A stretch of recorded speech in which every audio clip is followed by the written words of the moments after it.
Hello दोस्तों, तो स्वागत है आपका इस यूट्यूब चैनल में। तो आज हम स्टार्ट करने वाले हैं कक्षा 10 का विज्ञान। ठीक है, तो आज हम पहला चैप्टर स्टार्ट करेंगे जिसका नाम है रासायनिक अभिक्रिया एवं समीकरण।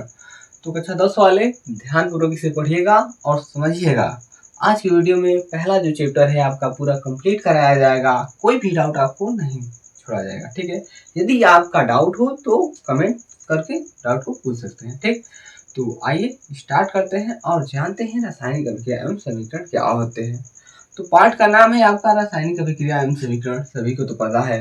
ठीक है, तो कोई बता सकता है कि रासायनिक अभिक्रिया क्या होती है? एनीबॉडी, कोई भी बताइए। तो देखो, रासायनिक अभिक्रिया का मतलब होता है आंतरिक क्रिया जो हमें दिखे ना। ठीक है, अब भौतिक क्रिया वो होती है जो जिसे हम अपने नग्न आंखों से देख सकते हैं। ठीक है, समझ आ रहा है? तो आज इसके बारे में पूरा डिटेल जानेंगे कि रासायनिक अभिक्रिया क्या होती है और उनके समीकरण कैसे लिखे जाते हैं। आज की वीडियो में पूरा साफ साफ बताया जाएगा। ठीक, और जितने भी इससे रिलेटेड क्रियाएं हैं, जितने भी प्रकार हैं इसके, वो भी बताया जाएगा इसी वीडियो में। वीडियो के अंत तक बने रहिएगा, काफी अच्छे से आपको समझाया जाएगा। अगर कोई भी डाउट हो तो वीडियो के अंत में कमेंट करके पूछ लीजिएगा। ठीक है, तो आइए स्टार्ट करते हैं। तो देखिए, जो आपका हेडिंग है रासायनिक अभिक्रिया एवं समीकरण, ये आपका पाठ का नाम है। ठीक है, तो हेडिंग डालेंगे रासायनिक अभिक्रिया और जानते हैं कि रासायनिक अभिक्रिया होती क्या है। ठीक है, ठीक, तो देखो परिभाषा की बात करें तो जब दो या दो से अधिक पदार्थ आपस में क्रिया करते हैं तो रासायनिक अभिक्रिया कहते हैं। ठीक, कहने का मतलब जब भी दो वस्तु ठीक आपस में क्रिया करते हैं, ठीक है, तो रासायनिक अभिक्रिया। जैसे देखो, सभी को पता है H2 क्या है, बताइए क्या है? किसी को पता है? H2 हाइड्रोजन गैस है भाई साहब, सभी को पता है। और O2 क्या है? Oxygen gas. जब हाइड्रोजन गैस और ऑक्सीजन गैस जब भी मिलता है, आपस में क्रिया करते हैं, तो क्या बनता है? सभी को पता है, पानी बनता है, H2O। ठीक है, पानी बनता है, यही बनता है ना। तो देखो, जब दो पदार्थ आपस में क्रिया करते हैं, ठीक, तो क्या बनता है? कोई नया पदार्थ बनता है, यही बनता है।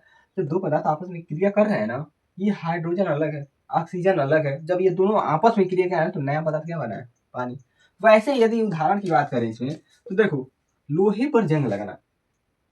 जैसे जाते हो मार्केट में, देखे होंगे आपने, जब लोहा खरीदते हैं तो लोहा कैसा होता है? दिखने में पहले नया नया रहता है, एकदम चमकीला चमकता है, रहता है ना। ठीक, हम उसे ला कर यदि हम घर रख देते हैं, घर पर खुले स्थान पे, ठीक, तो देखो वो कुछ महीनों बाद, कभी कभी सालों लग जाता है यदि वो प्योर लोहा रहता है। ठीक है, तो कुछ महीनों या सालों बाद क्या होता है कि उस पर जंग लगने लगता है। ठीक, अब जंग कैसे लगता है ये आगे बताया जाएगा क्योंकि इस पार्ट में है संरक्षण। ठीक है, तो देखो क्या होता है, जब लोहे को हम मार्केट से घर लाते हैं और खुले में रख देते हैं तो क्या समय के अनुसार क्या होता है, उसमें धीरे धीरे क्या होता है? जंग लगने लगता है। ठीक है, ऑक्साइड की जो परत क्या होती है? चढ़ने लगती है। ठीक है, तो यही जो क्रिया होता है, जो जंग लगने की क्रिया, वही क्या रासायनिक अभिक्रिया होता है। ठीक, हमें दिखता तो नहीं है ना कैसे लग रहा है, समझ आ रहा है ना। ठीक है, तो दूसरी उदाहरण की बात करें तो दूध का दही बनना। कहने का मतलब, आप सभी ने तो दही खाया होगा और दूध भी खाया होगा। ठीक है, तो जब दूध से दही बनने की जो क्रिया होती है वो भी एक रासायनिक अभिक्रिया कहलाती है। ठीक है, आप सभी को पता है, जब हम दूध को मार्केट से लाते हैं और उसे थोड़ा गर्म करते हैं, ठीक, और उसमें क्या थोड़ा जोरन डालते हैं, सभी को तो पता ही होगा, इसमें तो कोई बात ही नहीं है। तो क्या होता है कि इससे क्या होता है कि दही रात भर छोड़ देते हैं, ठीक है, तो दही बन जाता है कि नहीं बन जाता है? ठीक, जो उसकी बनने की जो क्रिया होती है ना, वही रासायनिक अभिक्रिया कहलाती है। ठीक, समझ आ रहा है ना? मतलब क्या, दूध नया प्रोडक्ट है, मतलब दूध एक अलग प्रोडक्ट है और दही बनना एक अलग प्रोडक्ट है। दही बन जाता है तो अलग ही हो जाता है ना दूध से। ठीक है, तो ये क्या है? ये भी रासायनिक अभिक्रिया। ठीक, अब देखो तीसरा उदाहरण की बात करें तो लकड़ी का जलना। ठीक, देखो भाई साहब, जब भी हम लकड़ी को लाते हैं, ठीक है, ठीक, जो लकड़ी जलती है, ठीक है, ये भी क्या होता है? एक रासायनिक अभिक्रिया के अंतर्गत आता है। ठीक है, जब लकड़ी को हम जलाते हैं तो रासायनिक उसके पार्टिकल जलते हैं, हमें दिखते नहीं है। अब आप सभी को दिमाग में चला होगा, काहे नहीं सर, हम लकड़ी को जलाते हैं तो दिखता है। ठीक, उसकी आंतरिक क्रिया जानते हो कैसे जलता है? देखे हो? नहीं देखे होगे, क्योंकि हमें नहीं देख सकते हैं, जब तक उस सूक्ष्मदर्शी का उपयोग ना करें तब तक हम देख नहीं सकते, ठीक है। तो ये भी जो जलने की क्रिया हो गई ना, ये क्या रासायनिक अभिक्रिया के अंतर्गत आता है, ठीक है। और चौथा देखो, भोजन का पाचन। कहने का मतलब हम जब भोजन करते हैं अपने शरीर में, ठीक, तो भोजन करते हैं तो भोजन हमारे पेट में जाता है, ठीक। और पेट में जाता है, जो पचता है, जो पाचन करता है, वो क्या वही जो क्रिया होती है पाचन की क्रिया, अंदर जाता है, छोटी आंत से बड़ी आंत, पीठ में, मतलब हर एक अपना प्रोसेस करता है, वहां से होकर अपशिष्ट पदार्थ बाहर निकलता है गुदे के द्वार से, ठीक है। तो कहने का मतलब क्या है कि जो भोजन जो पचता है, जो इसकी क्रिया होती है, वो भी क्या है, एक रासायनिक अभिक्रिया के अंतर्गत आती है, ठीक है। तो आशा करते हैं कि आपको समझ में आ रहा होगा, ठीक है। तो इसमें कोई डाउट है, देख लो।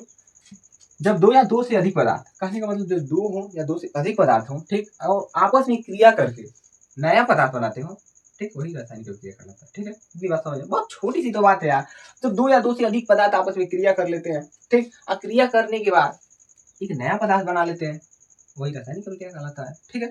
इतनी अच्छी और छोटी सी बात है, समझ जाएंगे, ठीक है। तो इसे कर लीजिए, या तो स्क्रीन शॉट ले लीजिए, बढ़ते हैं आगे, ठीक, करिए, ठीक है, हो गया ना। तो देखिए समीकरण देख लेते हैं, रासायनिक समीकरण होते क्या है, ठीक है। तो आइए देखते हैं क्या होते हैं। तो देखिए, यदि हम रासायनिक समीकरण की बात करें, तो रासायनिक अभिक्रिया को, ठीक है, जब भी रासायनिक अभिक्रिया होती है उसको संकेतों और सूत्रों की मदद से लिखना ही रासायनिक समीकरण कहलाता है। देखो कितना आसान, कितना छोटा सा परिभाषा आपके लिए लेकर आए हैं, ताकि आप लिख सकें, अब अच्छे से याद कर सकें, ठीक है। कितना आसान परिभाषा है। जब रासायनिक अभिक्रिया को सूत्रों या संकेतों की मदद से लिखना रासायनिक समीकरण कहलाता है। तो इतना सरल परिभाषा है, आप याद कर लेंगे, ठीक है। तो देखिए, यदि हम उदाहरण की बात करें, तो देखिए मैग्नीशियम, ठीक है, ऑक्सीजन से क्रिया करता है तो मैग्नीशियम ऑक्साइड बनाता है, ठीक। तो यार मैग्नीशियम ऑक्सीजन से क्रिया करता है तो मैग्नीशियम ऑक्साइड बनाता है, ठीक। तो देखो, पहली बात कि हम संकेत से लिखे हैं मैग्नीशियम, ठीक, ऑक्सीजन से क्रिया करके क्या बनाता है, मैग्नीशियम ऑक्साइड। सभी को समझ में आ रहा है। तो बताओ मैग्नीशियम का संकेत क्या होता है, किसी को पता है? मैग्नीशियम का सभी को पता होगा, Mg।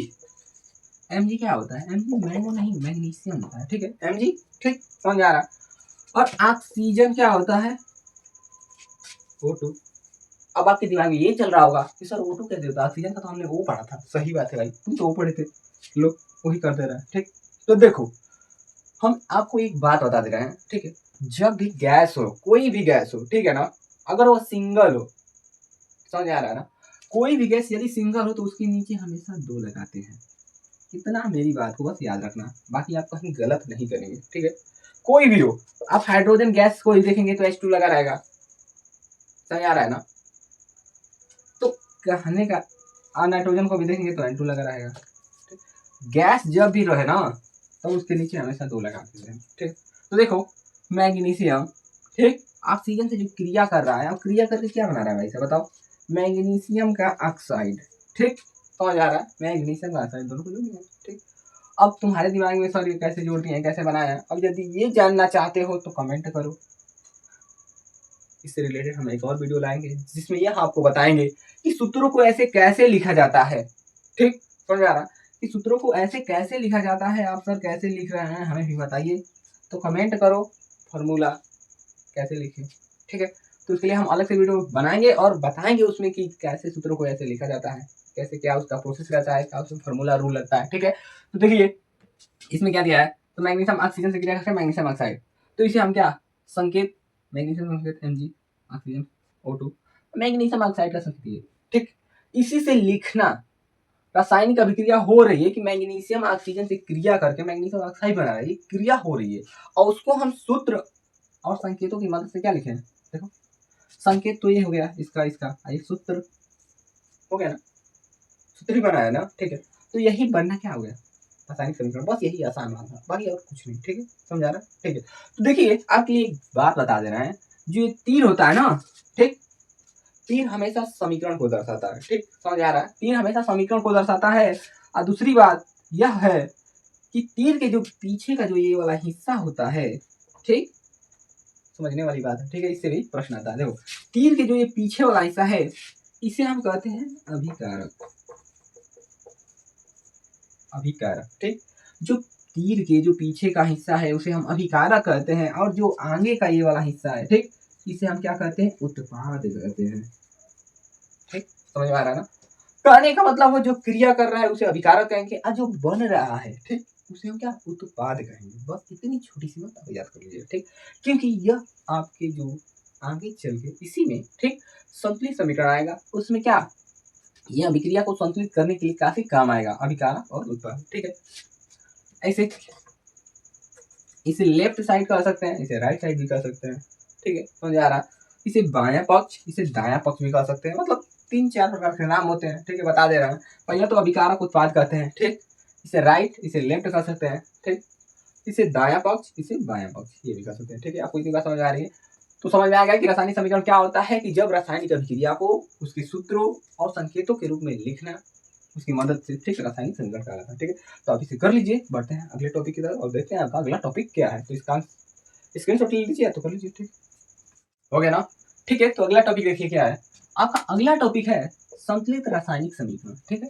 इसे अच्छे से देखिएगा और जानिएगा क्या होता है, ठीक, क्योंकि इससे रिलेटेड सवाल आपके बोर्ड एग्जाम में पक्का आता है, इतना गारंटी के साथ, क्योंकि हमने भी बोर्ड एग्जाम दिया है, हमको पता है, ठीक, कि कितना किससे आता है, ठीक है। तो देखो, यदि हम इसकी परिभाषा की बात करें तो जब समीकरण में, ठीक, दोनों तरफ परमाणुओं की संख्या समान होती है तो उसे संतुलित समीकरण कहते हैं। समझ आ रहा है, ठीक। नहीं आ रहा है तो कोई बात नहीं, हम समझा रहे हैं। देखो, हमने एक समीकरण लिखा था, किसी को पता है क्या था वो, Mg+O2 मिलकर क्या बना था, MgO, ठीक, मैग्नीशियम ऑक्साइड, ठीक, यही था ना। तो क्या कर रहा है, देखो पहले परिभाषा समझ लो। जब समीकरण में, मतलब ये भैया इस समीकरण दे दिया हमको, ठीक, दे दिया, दोनों तरफ भैया तीर का दोनों तरफ का होता है, ठीक है, समझ आता, ठीक। अब एक चाहिए चाहना आई, ठीक है। परमाणुओं की संख्या समान हो, कहने का मतलब जो ये आपको परमाणु दिख रहे हैं, ठीक, ये मैग्नीशियम परमाणु, यहाँ भी मैग्नीशियम, ठीक, यहाँ ऑक्सीजन का है, यहाँ भी ऑक्सीजन, ठीक। तो दोनों तरफ परमाणु की संख्या जब समान होती है तो वही क्या कहलाता है, संतुलित। संतुलित का मतलब ही होता है बराबर, यानी दोनों को बराबर का अधिकार दिया जाए, वही क्या कहलाएगा, संतुलित समीकरण, ठीक है। तो देखिए, यदि यहाँ बात करें तो ये अभी बताया है ना, इस साइड जो तीर के पीछे वाला हिस्सा, इसे क्या कहते हैं, अभिकारक, अभिकारक बताया ना। और जो तीर के आगे का हिस्सा होता है उसे हम उत्पाद कहते हैं, ठीक। याद हो जाएगा, हम याद करा देंगे, इतना बार लिखेंगे कि आपको याद ही हो जाएगा, ठीक है। तो देखो, हम अभिकारक की तरफ बात कर रहे हैं तो अभिकारक की तरफ मैग्नीशियम एक ही है ना, ठीक। और उत्पाद साइड बात करें तो मैग्नीशियम एक ही है, यहाँ भी एक है भाई, एक बराबर है, इसमें कोई दुराई नहीं है, ठीक है, समझ में आ रहा है। तो देखो, ये और ये दोनों बराबर है, दोनों का काम सही है, चल रहा है, ठीक है। अब यहाँ देखो, यदि हम अभिकारक साइड ऑक्सीजन गैस की बात करें तो कितना है, ऑक्सीजन कितना है, 2 ही है ना, 2 लटका हुआ है भाई साहब, 2 दिख ही तो रहा है, अब कैसे बताएं, ठीक है। तो देखो 2 लटका हुआ है, ठीक, यानी 2 है उसके बाद, ठीक। यदि वही उत्पाद की तरफ बात करें तो ऑक्सीजन कितना है, सिंगल है, दिख ही रहा है, सिंगल है, एक ही है। तो गड़बड़ तो हो गई ना, गड़बड़ हो गई, यहाँ 2 है वहां 1 है, तो कहाँ संतुलित है, नहीं, असंतुलित है, ठीक है, संतुलित है या असंतुलित है। तो आइए इसे संतुलित करते हैं और जाने कैसे संतुलित किया जाता है, ठीक है। तो समझ में आ गया ना कि जब परमाणु दोनों तरफ, ठीक, अभिकारक और उत्पाद में दोनों तरफ बराबर हो जाए तो समीकरण संतुलित हो जाती है, ठीक, समझ आ रहा। सबसे आसान परिभाषा आपके लिए लेकर आए हैं, नहीं तो इससे भी बड़ा बड़ा परिभाषा है, कह दे, मतलब आप बना के ये भी लिख सकते हैं कि वह अभिक्रिया जिसमें अभिकारक और उत्पाद दोनों तरफ परमाणुओं की संख्या बराबर हो उसे क्या कहेंगे, संतुलित रासायनिक समीकरण, ठीक। इतनी बात समझ में आ रही है आपको। तो देखिए, यहाँ ऑक्सीजन कितना है, 2, और यहाँ कितना है, 1, तो इसे भी 2 चाहिए ना, ठीक। तो देखो, जब हमें 2 बढ़ाना होता है या घटाना होता है, जो भी करना होता है, ठीक, तो क्या कहा करते हैं, देखो, पहली बात कि इसके नीचे नहीं लटकाएंगे, ये गलत बात है, ठीक। तो क्या करेंगे, इसके आगे 2 का हम गुणा कर देंगे, देखो, ठीक, 2 का गुणा करेंगे। यहाँ ऑक्सीजन इसको 2 मिला है, देखो, जब 2 का आगे गुणा करेंगे तो भाई साहब गुणा ये दोनों में होगा, ये ना कि एक ही में होगा, ठीक। आगे दोनों का जो होगा तो इसको भी मिलेगा 2 और इसको भी मिलेगा, ठीक है। तो समझ में आ रहा है ना, तो ऑक्सीजन को 2 मिल गया ना, ठीक। और देखो, ये तो 2 हो गया, इसका हम काम बनाने चले थे, अब बिगड़ गया इसका, ठीक है। तो देखो, यहाँ भी मैग्नीशियम 2 हो गया और यहाँ 1 हो गया, ठीक है। अब इसे भी संतुलित करेंगे, ठीक। तो यहाँ 2 हो गया और यहाँ 1 है, तो इसको भी 2 चाहिए, तो लो आगे इसको लगा देंगे 2, यहाँ भी देखो मैग्नीशियम 2, अभिकारक साइड मैग्नीशियम यहाँ 2, ठीक। और अभिकारक साइड ऑक्सीजन यहाँ 2 और मैग्नीशियम उत्पाद साइड यहाँ 2 और ऑक्सीजन यहाँ 2, ठीक, समझ आ रहा है। आपका ये समीकरण संतुलित हो गया, ठीक, कितनी बात समझ आ रही है? ठीक है, तो करिए और बताइए इसमें कोई डाउट है? डाउट है तो आप बता सकते हैं, हम आपके डाउट को क्लियर कराएंगे। ठीक, देख लीजिए, इसमें तो मुझे नहीं लगता है कि डाउट होगा।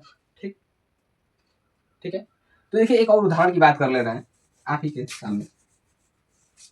तो बताइए, यदि हम जिंक को ऑक्सीजन के साथ अभिक्रिया करवा रहे हैं, ठीक, तो क्या बनेगा?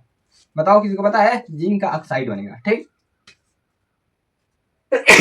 सॉरी, तो देखो जिंक, ठीक, ऑक्सीजन से अभिक्रिया करता है तो जिंक का ऑक्साइड बनाता है। ठीक, तो बताओ ये संतुलित है क्या? संतुलित, ठीक, उदाहरण है। ठीक, बताओ संतुलित है क्या? संतुलित, कोई बता सकता है?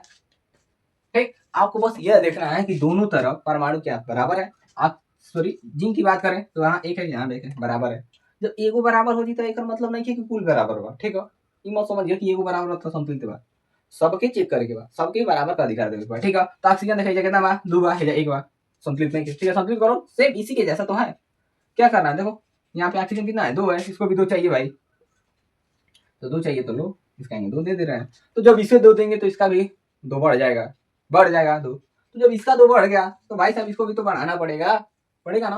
तो यहाँ भी 2 दे देंगे, लो। जिंक अभिकारक साइड 2, ठीक, और जिंक उत्पाद साइड भी 2 हो गया। ऑक्सीजन की बात करें तो अभिकारक साइड भी 2 है, हाँ, यहाँ भी इसका भी 2 है। ठीक है, तो ये आपका संतुलित हो गया दोनों। ठीक है, समझ आ रहा ना? ठीक, तो इसे कर लीजिएगा और ना तो स्क्रीनशॉट ले लीजिए। बढ़ते हैं आपका अगला टॉपिक, देखते हैं क्या है। ठीक है, करिए, हो गया ना? तो देखिए अगला टॉपिक है आपका रासायनिक अभिक्रियाओं के प्रकार। तो आइए जान लेते हैं कि उसके प्रकार क्या होते हैं, कितने प्रकार होते हैं और प्रकार क्या कहते हैं, उसके बारे में जान लेते हैं बहुत ही बेहतरीन तरीके से जानिए। देखिए, तो पहला आता है आपका संयोजन अभिक्रिया। ठीक, तो संयोजन अभिक्रिया क्या कहता है, आइए जान लेते हैं। देखो नाम से ही पता क्या चल रहा है। देखो संयोजन, संयोजन का मतलब क्या होता है? प्लस, प्लस का मतलब होता है जुड़े ना। ठीक, संयोजन का मतलब होता है प्लस, प्लस मतलब है संयोजन का मतलब किसी का योग हो भाई, योग, संयोग। ठीक है, संयोग मतलब संयोग हो, जुड़े। ठीक है, तो इससे ज्यादा टाइम नहीं लेंगे, परिभाषा की तरफ चलते हैं। देखो, वह अभिक्रिया जिसमें 2 या 2 से अधिक, ठीक, अभिकारक मिलकर एकल उत्पाद बनाते हैं, संयोजन अभिक्रिया। हम लोग सबसे आसान परिभाषा है।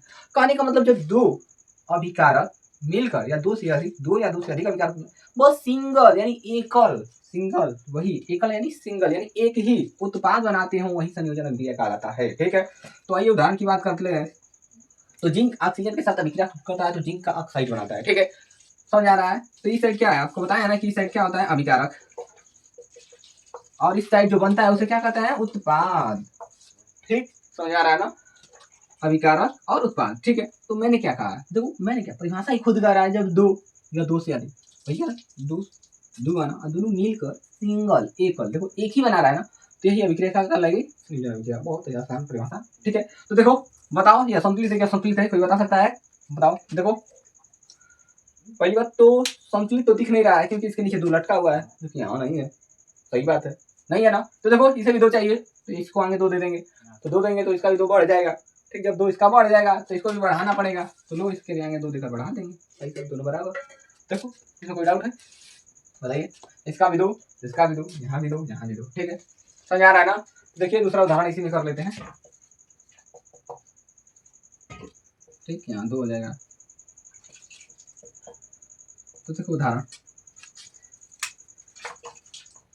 हाइड्रोजन गैस और ऑक्सीजन गैस मिलता है तो क्या बनता है? पानी बनता है। ठीक है, सभी को पता है कि हाइड्रोजन गैस ऑक्सीजन गैस जब आपस में क्रिया करते हैं तो पानी का निर्माण करते हैं भाई साहब। ठीक, तो बताओ, देखो 2 अभिकारक मिलकर एक ही उत्पाद बना रहे हैं ना। ठीक, इधर बस एक बनना चाहिए, बाकी इधर कितना भी हो फर्क नहीं पड़ने वाला। बस इस साइड जो उत्पाद साइड है इधर बस एक ही बनना चाहिए, इतना बात हमारा याद रखना। ठीक है, जब भी संयोजन अभिक्रिया की बात करें तो उत्पाद साइड हमेशा एक ही पदार्थ बनाओ, बाकी तो आगे जितना जोड़ो कोई फर्क नहीं पड़ने वाला है। ठीक है, बस इस साइड एक बनाएंगे तभी आपका सही होगा, वरना था गलत हो जाएगा।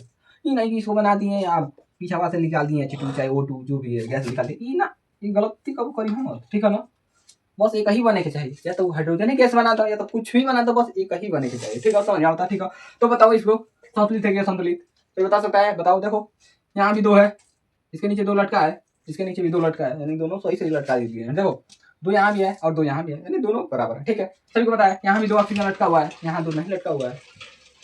ठीक है, समझ आ रहा है। तो देखो भाई साहब, पहली बात इसको भी 2 चाहिए, तो इसके आगे 2 से गुणा करेंगे। ठीक, तो ये देखो उत्पाद साइड कितना हो गया 4, क्योंकि 2 आगे दिए हैं और 2 नीचे है, दोनों को गुणा होगा तो 4 होगा। ठीक, तो यहाँ देखो हाइड्रोजन तो 4 हो गया और ऑक्सीजन कितना हो गया, ऑक्सीजन 2 हो गया।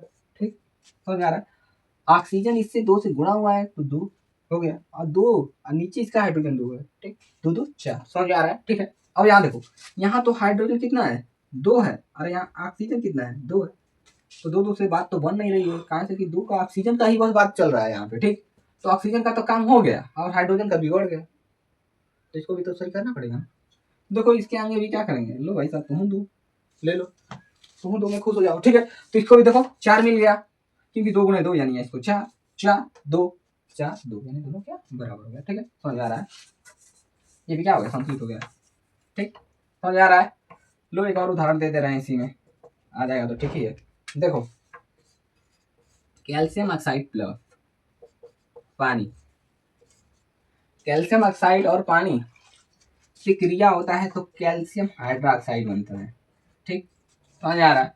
जब कैल्शियम ऑक्साइड पानी से क्रिया करता है तो कैल्शियम हाइड्रोक्साइड बनता है। ठीक है, तो बताइए, देखो 2 अभिकारक मिलकर एक ही उत्पाद, देखो इस साइड हम तीर के इस साइड हमेशा एक ही बना रहे हैं, समझ आ रहा है। क्यों बना रहे हैं, क्योंकि हमें बोला गया है संयोजन अभिक्रिया में बस एक ही उत्पाद बनता है, तो हम बना रहे हैं भाई साहब। यदि वही बनता कि 2 3 बनता, मतलब 2 से अधिक बनता, चाहे 1 से अधिक बनता, तो हम बनाते, बट एक ही का है तो हम एक ही बनाएंगे। ठीक है, तो ये बताओ संतुलित है क्या, संतुलित है, कोई बता सकता है, बताओ। तो देखो इधर कैल्शियम 1 है, यहाँ भी कैल्शियम 1 है, यानी 1 1 बराबर। ठीक, यहाँ देखो हाइड्रोजन 2 है और यहाँ भी हाइड्रोजन 2 है। देखो आपको दिख रहा होगा ये कोष्टक के नीचे 2 लटका हुआ है। ठीक है, लटका यानी गलत सेंस में मत लीजिएगा, पहली बात बता रहे हैं, हम समझाने के लिए बस बता रहे हैं कि ताकि आपको अच्छे से समझ आ जाए। ठीक है, तो इसे गलत तरीके से मत समझिए, पहली बात हम पढ़ाने के लिए आपको समझाने के लिए बता रहे हैं कि 2 लटका हुआ है, ताकि आपको अच्छे से जल्दी समझ आ जाए। ठीक है, तो देखो इन दोनों कोष्टक के नीचे 2 है, तो 2 है तो 2 इसमें भी गुणा होगा, इसमें भी गुणा होगा, यानी दोनों में गुणा होगा, तो इसको भी 2 मिल जाएगा। हाइड्रोजन देखो यहाँ हाइड्रोजन यहाँ भी 2, ऑक्सीजन यहाँ भी 2, यानी 2 2 यहाँ पे, तो देखो यहाँ पे हाइड्रोजन 2 है और यहाँ पे 1 दिख रहा है, यहाँ भी 1, और जब ये 1 1 दोनों को जोड़ेंगे तो 2 हो जाएगा। ठीक है, समझ आ रहा है। ठीक, आशा करते हैं कि समझ में आ रहा होगा, ये समीकरण पहले से ही संतुलित है। ठीक है, जब संतुलित है तो कोई जरूरत ही नहीं है इसे संतुलित करने की, सही बात है, नहीं है। ठीक है, तो पहला आपका रासायनिक अभिक्रिया का जो प्रकार है, तो इसका पहला संयोजन अभिक्रिया खत्म हो गया, इससे ज्यादा आप कुछ नहीं पूछेगा। ठीक है, बस इतना ही इसमें सवाल है। ठीक है, तो इसे करिए या तो स्क्रीनशॉट ले लीजिए, बढ़ते हैं इसका अगले प्रकार की तरफ और देखते हैं इसका अगला प्रकार क्या है। ठीक है, कर लीजिए, हो गया ना। तो देखिए जो दूसरा प्रकार है वियोजन अभिक्रिया, ठीक है, जस्ट उसका उल्टा है। पहले क्या था, 2 मिल रहे थे, अब 2 बिछड़ जाएंगे। भैया जहाँ मिलन का बात होला हो जाए तो बिछड़े का बात जरूरी हो जाला है, सभी के पता बा।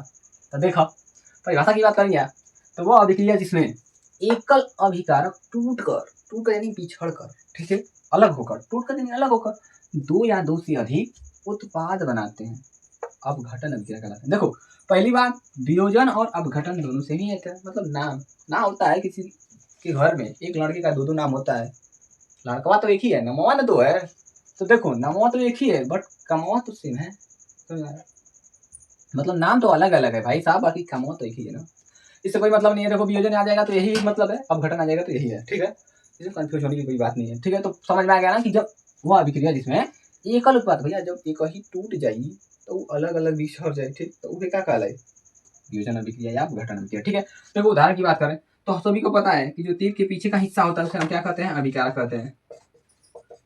ठीक, आज जो तीर के जो आगे वाले साइड होते हैं उसे हम क्या कहते हैं, उत्पाद कहते हैं। उत्पाद यानी बनना, ठीक है, अभिकारक मतलब यानी अभिक्रिया करना। ठीक, समझ आ रहा है। तो देखो CaCO3, ठीक है, कैल्शियम कार्बोनेट, समझ आ रहा है ना, कैल्शियम कार्बोनेट तो क्या करते हैं, जब हम गर्म करते हैं, ठीक, ताप देते हैं, तो क्या कैल्शियम ऑक्साइड और कार्बन डाइऑक्साइड में टूट जाता है। ठीक, तो मेरा मोटा मोटी कहने का तात्पर्य यह है कि जब एक ही अभिकारक टूट कर अलग अलग, ठीक, क्या बनाता है, उत्पाद बनाता है, वही क्या कहलाता है, अपघटन या वियोजन अभिक्रिया। ठीक, समझ में आ रहा है। तो समझ में आएगा जब एक अभिकारक टूटकर अलग अलग उत्पाद बनाता है। देखो यहाँ भी पानी को हम गर्म करेंगे तो क्या होगा, हाइड्रोजन गैस और ऑक्सीजन गैस में टूट जाता है। ठीक, तो देखो समझ आ रहा है। तो इधर जितना बन जाए, अब देखो पहले क्या इधर एक बना रहे थे संयोजन में, इधर एक बना रहे थे, इधर कई को से क्रिया करवा रहे थे। ठीक, अब देखो इधर एक को तोड़ना है और इधर कई को बिखेर देना है, समझ आ रहा है ना, इधर एक को तोड़ना है, कैसे भी करके तोड़ो, और इधर जितना मन इतना भी छोड़, मतलब छीट दो। ठीक, समझ आ रहा है? तो समझ में आएगा। तो अब बताओ दोनों में से कौन सा संतुलित है, कौन असंतुलित है? ये दोनों असंतुलित है, बताओ तो संतुलित है क्या असंतुलित? देखो यहाँ कैल्शियम एक है, यहाँ भी कैल्शियम एक है, काम सही है, दोनों बराबर है। ठीक, यदि यहाँ कार्बन की बात करें तो कार्बन एक है, यहाँ कार्बन एक है। अब इसके नीचे ये मत कहना कि इसके नीचे दो है, मतलब लटका हुआ है तो दो इसको भी मिलेगा, नहीं, पर्सनल इसके नीचे लटका हुआ है, समझ में आ रहा है ना? पर्सनल है इसके नीचे वाला। ठीक, और इसको मत देने के चक्कर में रहना, मैं तो लेने के देने पड़ जाएगा, मतलब गलत हो जाएगा, समझ में आ रहा है? ठीक है, तो इसके नीचे जब प्रश्न यही जब कोष्टकवा में रहता, कोष्टकवा में नीचे वाला लटका रहता तो बात सोचते कि नहीं इसको भी मिलता, मतलब ऑफकोर्स भाई दोनों के सहयोग से है ना। बट नहीं, इसका जब खुद का पर्सनल दो है तो क्या जरूरी है इसको देने का, नहीं देंगे। ठीक है, समझ आ रहा है? तो देखो यहाँ दो, सॉरी यहाँ ऑक्सीजन दो और एक तीन, यहाँ ऑक्सीजन तीन। ठीक है, तीन तीन बराबर, कार्बन कार्बन बराबर। ठीक, यदि वही ऑक्सीजन की बात करें इसमें तो यहाँ ऑक्सीजन एक है और यहाँ दो है, तो इसको भी दो चाहिए, तो क्या करेंगे यहाँ दो से गुणा करेंगे, इसको दो मिल गया। यहाँ हाइड्रोजन कितना हो गया चार, इसको भी दो देंगे, ये भी चार। ठीक है, ये भी समझ होगा। ठीक, समझ आ रही है? बहुत ही आसान है कि जब एक कल अभिकारक टू कर अलग अलग उत्पाद बनाता है वही क्या कहलाता है, वियोजन बढ़ाना चाहिए। ठीक है, तो इसे कर लीजिए, तो स्क्रीनशॉट ले लीजिए, बढ़ते हैं आप अगले अभिक्रिया की तरफ। तो आइए देखते हैं तीसरा जो अभिक्रिया करता है, जो तीसरा प्रकार है विस्थापन अभिक्रिया। ठीक है, विस्थापन नाम से पता चल रहा है किसी स्थान को कब्जा करना, मतलब हटाना। विस्थापन यानी उसकी जगह लेना या हटाना। भाई देखते हैं परिभाषा की बात कर ले। वह अभिक्रिया जिसमें एक तत्व दूसरे तत्व को हटाकर उसकी जगह ले लेता है वही विस्थापन अभिक्रिया कहलाता है। सही बात है भाई साहब, विस्थापन यानी विस्थापित करना, उसको हटाना। ठीक है, समझ आ रहा है? बहुत ही आसान बात है। वो अभिक्रिया जिसमें एक तत्व दूसरे तत्व को हटाकर उसकी जगह ले लेता है वही विस्थापन अभिक्रिया कहलाता है। ठीक है, उदाहरण की बात कर लेते हैं। देखो जिंक, जिंक जो है कॉपर सल्फेट के साथ अभिक्रिया कर रहा है तो क्या कर रहा है, देखो यहाँ देखो, ये जो जिंक है, जिंक क्या कर रहा है कि इसको हटा दे रहा है। देखो सल्फेट और कॉपर, ठीक, तो क्या कर रहा है, जिंक कॉपर को हटा दिया है। देखो कॉपर को हटाकर रिफाइन कर दिया, जिंक के साथ खुद जुड़ गया। ठीक है, समझ आ रहा है ना? देखो कहने का मतलब होता है जो पावरफुल होते हैं, ठीक है, वो छोटे को हमेशा हटाते रहते हैं। समझने की बात के लिए बता रहे हैं। ठीक है, तो जो बड़े लोग, कहने का मतलब जो इसकी संयोजकता होती है, जो जिंक की होती है, ठीक, वो अधिक होती है कॉपर से। अब कैसे होती है यदि आपको जानना है तो भाई साहब उसके लिए मैंने कहा था ना कि सूत्र को यदि आपको नहीं समझ में आ रहा है कि ये सब कैसे लिखा जा रहा है, ये सूत्र ये कैसे हो रहा है, ठीक है, तो इसके लिए आप कमेंट में करिएगा कि सूत्र कैसे बनाए, एक वीडियो डाल दीजिए सर। तो हम इसके लिए भी एक अलग से वीडियो लेकर आएंगे ताकि आपके लिए लाभदायक हो, ताकि आप अच्छे से समझ सकें। अब बाकी ऐसे तो एकदम हराटेदार एकदम करेंगे नहीं, तो इसका यही होता है, उससे करने से पहले आप ही कर लेंगे। ठीक है, तो जा रहा है। तो देखो इसमें क्या हो रहा है कि ये जिंक क्या किया है, कॉपर को हटा दिया है, कॉपर को हटाकर खुद इसकी जगह ले लिया, यानी विस्थापित कर दिया है इसके जगह, या तो इसको हटाकर खुद ही बैठ गया। ठीक है, तो जब बैठ गया इसको हटा दिया तो यही विस्थापन हो गया। ठीक, यानी हटाना और उसकी जगह लेना विस्थापन हो गया। देखो यहाँ भी जिंक है तो क्या किया है, यहाँ पे हाइड्रोजन को हटा दिया है, इन दोनों को अलग अलग कर दिया है, खुद कैल्शियम के लिए, सॉरी यहाँ क्लोरीन की जगह पे खुद बैठ गया है। ठीक, समझ आ रहा है? तो ये क्या हो गया, इसको हटाकर यहाँ जो पहले यहाँ था, देखो पहले यहाँ था हाइड्रोजन, हाइड्रोजन को हटाकर खुद बैठ गया क्लोरीन के साथ। ठीक, और ये क्या हो गया, विस्थापित कर दिया, यही विस्थापन अभिक्रिया। ठीक है, तो बताओ इसमें कौन संतुलित है, कौन असंतुलित है, या दोनों संतुलित है, कोई बता सकता है? भाई साहब संतुलित असंतुलित तो जरूरी है करना, तो संतुलित नहीं करेंगे। वैसे में ये इस तरह भी सही है, बट आप जब पढ़ लिए हैं कि संतुलित करना जरूरी है ताकि परमाणु को सामान दे सकें। ठीक है, तो देखो जिंक यहाँ कितना है, एक, यहाँ देखो जिंक कितना है, एक, यानी एक एक बराबर। यदि हम कॉपर की बात करें तो कॉपर कितना है, एक, यहाँ भी एक है, ये भी इस बराबर। देखो सल्फर की बात करें तो यहाँ सल्फर एस होता है, सल्फर सल्फर एक, यहाँ भी एक, सही बात है। ऑक्सीजन की बात करें चार चार, यानी पहले वाला तो संतुलित है, यानी सही है। ठीक है, और दूसरा बात करें देखो यहाँ जिंक एक, जिंक एक, हाइड्रोजन एक, यहाँ हाइड्रोजन दो, यहाँ क्लोरीन दो, यहाँ एक, यानी इधर दो का भाव बढ़ गया है, यहाँ पे एक ही एक है। समझ आ रहा है? तो इसको भी दो बढ़ाएंगे, देखो यहाँ पे दो कर देंगे तो देखो हाइड्रोजन कितना हो जाएगा दो, और क्लोरीन कितना हो जाएगा, देखो यहाँ भी दो, क्योंकि जो दो आएगा तो इन दोनों में गुणा होगा, तो दोनों में गुणा होगा तो देखो भाई साहब सबको दो दो मिल गया। ठीक, और इधर भी देखो क्लोरीन कितना है, दो है, और हाइड्रोजन कितना है, दो है। यहाँ दो देखो इसके नीचे है, यहाँ दो इसके नीचे, समझ आ रहा ना? तो दो दो इधर मिलेगा, यानी ये भी क्या हो गया, संतुलित। ठीक, समझ आ रहा है कि यही है इसका विस्थापन का राज। राज यही है कि क्या है भाई साहब, ये जो है बड़े अभिक्रियाशील जो तत्व होते हैं छोटे को एकदम हटा देते हैं, हटाकर खुद उसकी जगह लेकर बैठ जाते हैं और उसको साइड कर देते हैं। ठीक है, समझ आ रहा? तो ये आपका विस्थापन भी खत्म। ठीक, तो आज के लिए इतना ही, क्योंकि ये वीडियो लंबा हो जाएगा और जो भी इसका प्रकार बच गया है, बाकी जितने भी टॉपिक हैं नेक्स्ट वीडियो में नेक्स्ट लेक्चर के साथ पढ़ा जाएगा। ठीक है, तो ये अच्छी तरह से कर लीजिएगा। अब वीडियो आपको पसंद आई हो तो वीडियो को लाइक करिए, सब्सक्राइब करिए और नोटिफिकेशन को ऑन कर लीजिएगा, ताकि हमारी जो आने वाली इससे रिलेटेड वीडियो हो आप तक जल्दी पहुँच जाए। ठीक है, तो मिलते हैं नेक्स्ट वीडियो में नेक्स्ट लेक्चर के साथ, तब तक के लिए बाय बाय। ऐसे कर लीजिएगा। ठीक है।